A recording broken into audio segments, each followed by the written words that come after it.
ছাত্ৰ ছাত্ৰীসকল 2017 চনৰ পেপাৰখন আজি আলোচনা কৰিবলৈ লৈছোঁ। প্ৰশ্ন কাকত ব্যষ্টিবাদী অংশটো অৰ্থাৎ ক পাৰ্ট এ বা ক অংশটো। এতিয়া প্ৰথম প্ৰশ্নটো হ'ল 1 নম্বৰ এ, সেৱাৰ সংজ্ঞা দিয়া।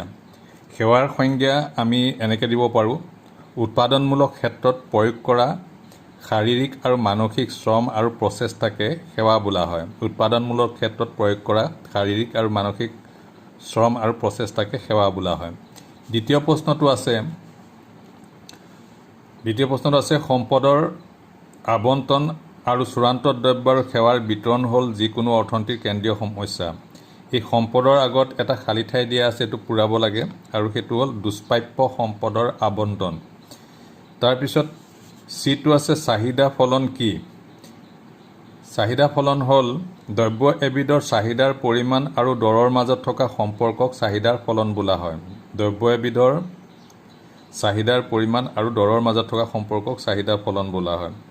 ডি প্ৰশ্নটো আছে প্ৰান্তিক উৎপাদন শূন্য হ'লে মুঠ উৎপাদন কিমান হয়? এইটো মুঠ উৎপাদন কি হয়? এইটো আমি জানো যে প্ৰান্তিক উৎপাদন শূন্য হ'লে মুঠ উৎপাদন সৰ্বাধিক হয়। উলম্ব যোগান ৰেখাই কি বুজায়? উলম্ব যোগান ৰেখাই বুজায় যোগান স্থিতিস্থাপকতা শূন্য বা যোগান সম্পূৰ্ণ অস্থিতিস্থাপক হোৱাটো বুজায় উলম্ব যোগান ৰেখাই। তাৰপিছত 1Fত আহিলে গড় পৰিৱৰ্তনশীল ব্যয়তকৈ গড় মুঠ ব্যয় কিয় অধিক? ইয়াক আমি ক'ব পাৰোঁ এই বুলি, যিহেতু মুঠ ব্যয় পাবলৈ আমি গড় পৰিৱৰ্তনশীল ব্যয় আৰু গড় স্থিৰ ব্যয় যোগ কৰোঁ, গতিকে গড় পৰিৱৰ্তনশীল ব্যয়ৰ লগত গড় স্থিৰ ব্যয় যোগ হৈ থকা বাবেই AVCতকৈ ATC ডাঙৰ হয়, অৰ্থাৎ গড় পৰিৱৰ্তনশীল ব্যয়তকৈ গড় ব্যয় বেছি হয়। তাৰ উত্তৰটো সেইটো। এতিয়া 2 নম্বৰ প্ৰশ্নলৈ আহোঁ। 2 নম্বৰ প্ৰশ্নটো হ'ল ব্যষ্টিবাদী অৰ্থনীতি আৰু সমষ্টিবাদী অৰ্থনীতিৰ অৰ্থ লিখা। ব্যষ্টিবাদী অৰ্থনীতি কাক বোলে? ব্যষ্টিবাদী অৰ্থনীতিত কোনো এক গোটক এককভাৱে অধ্যয়ন কৰা হয়। মানে অৰ্থনৈতিক গোটসমূহক অৰ্থনৈতিক বিষয়ক এটা গোটত যেতিয়া অধ্যয়ন কৰা হয় তেতিয়া ব্যক্তিগত অধ্যয়ন বোলা হয়, আৰু যেতিয়া সমগ্ৰ অৰ্থনীতিখনক এটা গোট হিচাপে লৈ অধ্যয়ন কৰা হয় বা অৰ্থনীতিখনক সামগ্ৰিকভাৱে অধ্যয়ন কৰা হয়, সামগ্ৰিক দিশৰ পৰা অধ্যয়ন কৰা হয়, তেতিয়া তাক সমষ্টিবাদী অৰ্থনীতি বোলা হয়। গতিকে এইটো হ'ল 2 নম্বৰ প্ৰশ্ন। তেতিয়া এডাল বাজেট ৰেখা তলমুৱাকৈ হেলনীয়া কিয়?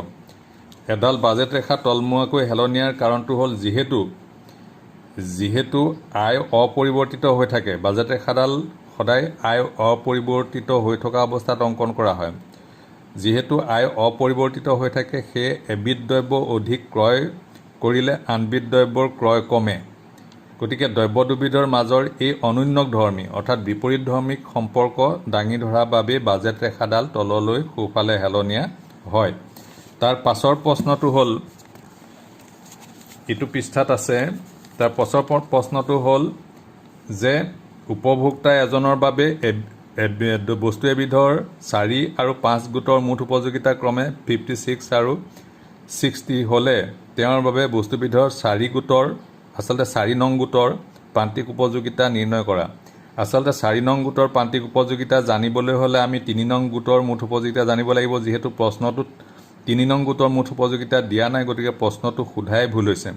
প্ৰশ্নটোত সুধিব লাগিছিল যে 5 নং গোটৰ প্ৰান্তিক উপযোগিতা কিমান। 5 নং গোটৰ প্ৰান্তিক উপযোগিতা পাবলৈ হ'লে আমি 5 নং গোটৰ প্ৰান্তিক উপযোগিতাৰ পৰা 5 নং গোটৰ মুঠ উপযোগিতাৰ পৰা 4 নং গোটৰ মুঠ উপযোগিতা বিয়োগ কৰিব লাগিব। 5 নং গোটৰ মুঠ উপযোগিতা হ'ল 60 আৰু 4 নং গোটৰ মুঠ উপযোগিতা হ'ল 56। 60ৰ পৰা 56 বিয়োগ কৰিলে আমি 4 পাম। গতিকে এই 4টো হ'ল 5 নং গোটৰ প্ৰান্তিক উপযোগিতা।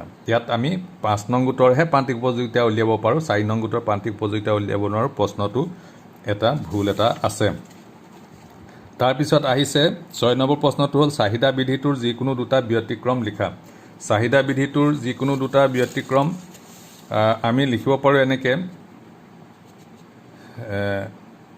নিচাসক্ত দ্ৰব্যৰ ক্ষেত্ৰত চাহিদা বিধিটো প্ৰযোজ্য নহয়। তাৰমানে নিচাসক্ত এজন মানুহে যেতিয়া নিচাযুক্ত দ্ৰব্য সেৱন কৰে তেতিয়া তেওঁৰ ক্ষেত্ৰত প্ৰান্তীয় উপযোগিতা কমি নাযায়, প্ৰান্তীয় উপযোগিতা ক্ৰমশঃ বাঢ়িহে যায়। গতিকে নিচাযুক্ত দ্ৰব্য সেৱন কৰাৰ ক্ষেত্ৰত প্ৰান্তীয় উপযোগিতা বিধিটো প্ৰযোজ্য নহয়।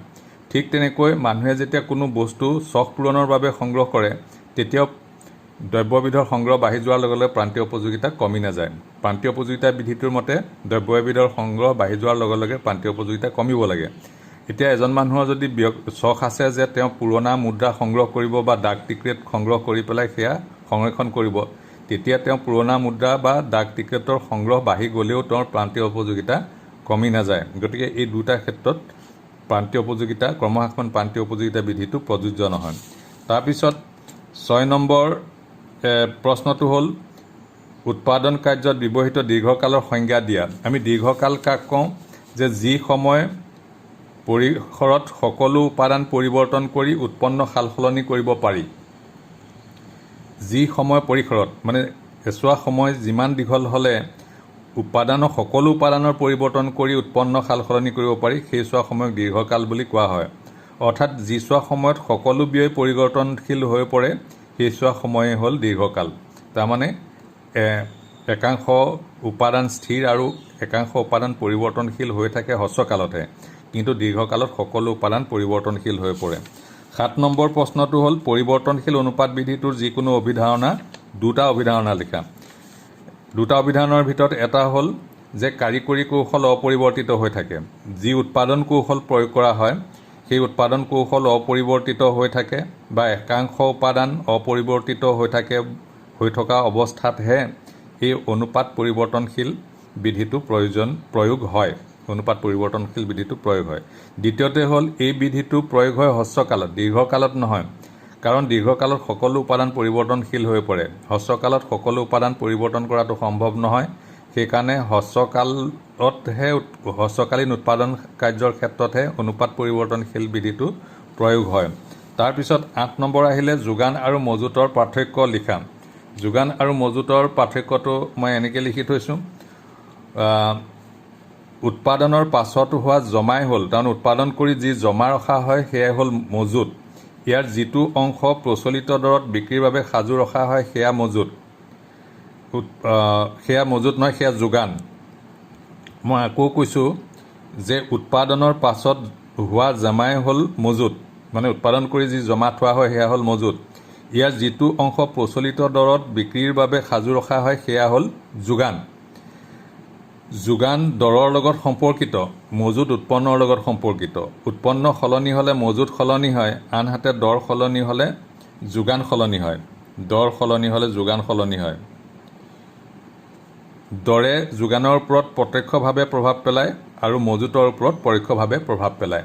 দৰে যোগানৰ ওপৰত প্ৰত্যক্ষভাৱে প্ৰভাৱ পেলায় আৰু দৰে মজুতৰ ওপৰত পৰোক্ষভাৱে প্ৰভাৱ পেলায়। মানে যোগানৰ জৰিয়তে গৈহে মজুতৰ ওপৰত প্ৰভাৱ পেলাব পাৰে দৰে। তাৰ পিছৰ প্ৰশ্নটো আহিলে 8 নম্বৰ আছে এটা সামগ্ৰীৰ যোগানক প্ৰভাৱিত কৰা যিকোনো 4টা কাৰকৰ বিষয়ে চমুকৈ লিখা। যোগান প্ৰভাৱিত কৰা 4টা কাৰক মই ইয়াত এনেকৈ লিখি থৈছোঁ যে কাৰিকৰী কৌশলৰ পৰিৱৰ্তন, যে কাৰিকৰী কৌশলৰ যদি প্ৰগতি হয় তেতিয়া যোগান বৃদ্ধি পায়। সাধাৰণতে কাৰিকৰী বা উৎপাদন কৌশল বা কাৰিকৰী কৌশলৰ যেতিয়া প্ৰগতি হয় তেতিয়া উৎপাদন বৃদ্ধি পায় আৰু উৎপাদনৰ জৰিয়তে যোগান বৃদ্ধি পায়। সময়ৰ দৈৰ্ঘ্য হ্ৰস্বকালতকৈ দীৰ্ঘকালত যোগান অধিক হয়। তাৰমানে হ্ৰস্বকালত সকলো উপাদান প্ৰয়োগ কৰি সকলো উপাদানৰ সালসলনি কৰি যোগান বৃদ্ধি কৰাটো সম্ভৱ নহয়। সেইকাৰণে যোগান বৃদ্ধিৰ পৰিমাণটো হ্ৰস্বকালত কমি থাকে, কিন্তু দীৰ্ঘকালত যিহেতু সকলো উপাদান পৰিৱৰ্তন কৰিব পাৰি সেইকাৰণে দীৰ্ঘকালত যোগানৰ পৰিমাণটো বৃদ্ধি পায়। গতিকে সময়ৰ দৈৰ্ঘ্য যিমানে দীঘল হয়, সময়ৰ দৈৰ্ঘ্য যিমানে বেছি হয় সিমানেই যোগান অধিক বৃদ্ধি পায়। তাৰপিছত 3 নম্বৰটো আহিলে উপাদানৰ যোগান আৰু দৰ। যদি উপাদানৰ যোগান বেছি হয় তেতিয়াহ'লে উপাদানৰ দৰ কমে আৰু ই যোগান বৃদ্ধি হোৱাত সহায় কৰে। আৰু উপাদানৰ যোগান যদি কম হয় বা নাটনি হয় তেতিয়া ই দৰ বৃদ্ধি কৰে আৰু তেতিয়া যোগান কমে। বতৰ আৰু ঋতু কোনো এবিধ দ্ৰব্য উৎপাদনৰ কাৰণে অনুকূল হোৱা অৱস্থাত যোগান বৃদ্ধি পায় আৰু বতৰ আৰু ঋতু যদি প্ৰতিকূল হয় তেতিয়া যোগান কমে। বিশেষকৈ কৃষিজাত দ্ৰব্যৰ ক্ষেত্ৰত এই কথাটো প্ৰযোজ্য হয়। তাৰপিছত আহিলে 9 নং প্ৰশ্ন যোগান অনুসূচীৰ সহায়ত যোগান বিধিটো ব্যাখ্যা কৰা। যোগান অনুসূচী কাক আমি যোগান বিধি বুলিলে কাক বুজো? যোগান বিধি হ'ল আন সকলো একে থকা অৱস্থাত দৰ কমিলে যোগান কমে আৰু দৰ বাঢ়িলে যোগান বাঢ়ে, এইটোৱে হ'ল যোগান বিধি। আৰু এই যোগান বিধিটো যোগান অনুসূচীৰ সহায়ত প্ৰকাশ কৰা হয়। যোগান অনুসূচী মানে কি? যে এহাতে দৰ আৰু আনহাতে সেই দৰত বিক্ৰী কৰা দ্ৰব্যৰ পৰিমাণ দেখুওৱা তালিকাখনকে এহাতে বিভিন্ন দৰ আৰু আনহাতে সেই দৰত যোগান ধৰা পৰিমাণ দেখুওৱা তালিকাখনকে যোগান অনুসূচী বুলি কোৱা হয়। তেনেকুৱা এখন ব্যক্তিগত যোগান অনুসূচী মই ইয়াত দেখুৱাইছোঁ। দৰ হ'ল 10, 20, 30, 40, 50 আৰু যোগানৰ পৰিমাণ হ'ল 40, 80, 120, 160, 200। এই যোগান অনুসূচীখন মই ইয়াত ভূমি অক্ষত 40, 80, 120, 160, 200 এই যোগানৰ পৰিমাণসমূহ আৰু উলম্ব অক্ষত এই দৰসমূহ দেখুৱাই পেলাই তাৰ যিবিলাক স্থানাংক বিন্দু পাইছোঁ সেই স্থানাংক বিন্দুবিলাক সংযোগ কৰি যিডাল ৰেখা পাইছোঁ সেইডাল হ'ল যোগান ৰেখা। গতিকে এই যোগান ৰেখাডালে দেখুৱাইছে যে দৰ কমি থাকোঁতে যোগান কম আছিল আৰু দৰ বাঢ়োতে যোগান বাঢ়িছে। গতিকে এই যোগান বিধিটো প্ৰতিফলিত কৰিছে। তাৰপিছত আহিলে 10 নম্বৰ প্ৰশ্নটো হ'ল 10 নম্বৰ প্ৰশ্ন, চিত্ৰ ব্যৱহাৰ কৰি AC আৰু MCৰ মাজৰ সম্পৰ্ক লিখা। চিত্ৰ ব্যৱহাৰ কৰি গড় ব্যয় আৰু প্ৰান্তিক ব্যয়ৰ মাজৰ সম্পৰ্কটো লিখা। এইটো আমি আগতো পাই আহিছোঁ, মই ভিডিঅ'টো আলোচনা কৰিছোঁ আৰু আন প্ৰশ্ন কাকততো আলোচনা কৰিছোঁ। এডাল হ'ল প্ৰান্তীয় ব্যয় ৰেখা, এডাল প্ৰান্তীয় ব্যয় ৰেখা, এডাল হ'ল গড় ব্যয় ৰেখা। এডাল প্ৰান্তীয় ব্যয় ৰেখা, এডাল প্ৰান্তীয় গড় ব্যয় ৰেখা। আৰু এইফালে হ'ল উৎপন্ন আৰু এইফালে হ'ল উৎপাদন ব্যয়। উলম্ব অক্ষত উৎপাদন ব্যয়, ভূমি অক্ষত উৎপন্ন দেখুওৱা হৈছে। এতিয়া ইয়াত তিনিটা সম্পৰ্ক মই চমুকৈ উল্লেখ কৰিছোঁ। যেতিয়া AC কমি থাকে, মই সোঁফালে তললৈ কাঁড় চিনডাল দিছোঁ, তেতিয়া MC is less than AC, তাৰমানে MC ACতকৈ কম হয়। প্ৰান্তিক ব্যয় গড় ব্যয়তকৈ কম হয়। যেতিয়া AC নিম্নতম হয়, AC একেবাৰে নিম্নতম বিন্দুত পায়, তেতিয়া AC আৰু MC সমান হয়, গড় ব্যয় আৰু প্ৰান্তীয় ব্যয় সমান হয়। যেতিয়া AC ৰেখা ওপৰলৈ সোঁফালে হেলনীয়া হয়, তেতিয়া MC is greater than AC হয়, অৰ্থাৎ প্ৰান্তিক ব্যয় গড় ব্যয়তকৈ বেছি হয়। গতিকে এইখিনিয়ে হ'ল তোমালোকৰ 10 নম্বৰ 1ৰ পৰা 10 নম্বৰলৈকে প্ৰশ্নৰ আলোচনা। গতিকে ইয়াৰ পাছৰ প্ৰশ্নখিনিৰ উত্তৰ মই নেক্সট ভিডিঅ'টোত আলোচনা কৰিম। Thank U.